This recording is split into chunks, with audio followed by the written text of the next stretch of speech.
Սիրելիներ, ամեն առիթով, երբ այցելում ենք այս նվիրական վայր, մենք ձեզ մի խնդրանք ենք ներկայացնում, չխաթարել օրվա խորհուրդը, թույլ տալ, որ մենք ապրենք այս օրը օրվա խորհրդի մեջ, մենք այս առիթով մեր ուղերձը հղել ենք, եկել ենք այստեղ մեր զավակների հիշատակի առջև եղավ աղոթելու առ Աստված մեր հայրենիքի խաղաղ, ապահով ու բարոր կյանքի համար։ Թույլ տվեք այս օրը ապրել իր խորհրդի մեջ եւ չխաթարել օրվա խորհուրդը։ Ավելորդ հարցումներով։ Այդ հարցումները դուք հնարավորություն ունեք այլ առիթներով ուղղելու։ Կապ հաստատեք այլ առիթներով եմ ասել, կապ հաստատեք մեր տեղեկատվական բաժնի տնօրենի հետ։ Աստված օրհնի ձեզ, Տերն ձեզ։ Մնացեք խաղաղությամբ։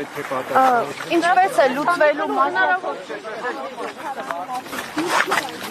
Եվ սեփական որին արդեն կարգալույց է կարել, ո՞նց է լինելու այդ լուծումը, ինչ է կապում։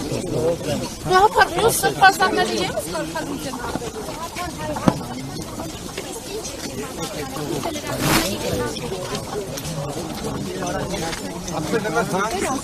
Ինչ եղավ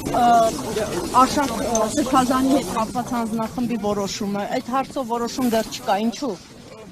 Հանձնախումբ էր ստեղծվել, ինչ եղավ։ Մնացածը բոլոր հարցերին հետո։ Պատասխան չտվեց, ես այն։ Վեհապար հայր, գուցե եպիսկոպոսները սկսեն խոսել, որովհետև ընդամենը մի քանի խոսք, որոնք բանտարկվել են։ Նաև բոլորը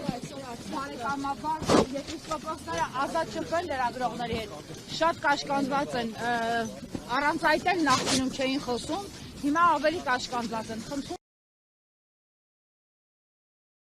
Հասարակությունը ունի մի շարք հարցեր, որոնց պատասխանները ունեն ստանալ մյուս եպիսկոպոսներից եւ թևակալներից։ Գուցե ձեր հորդորով այս մարդիկ ավելի ազատորեն շփվեն լրագրողների հետ։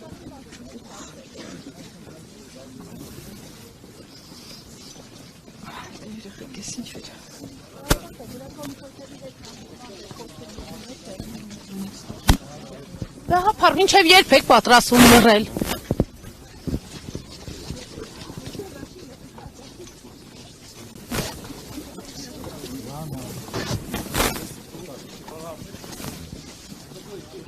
Հապար, դուք գոնե ձեր դիրքորոշումը կասեք, ինչպես է այս իրավիճակը իրացո հանգստանալու։ Հապար, դուք գոնե ձեր դիրքորոշումը կասեք։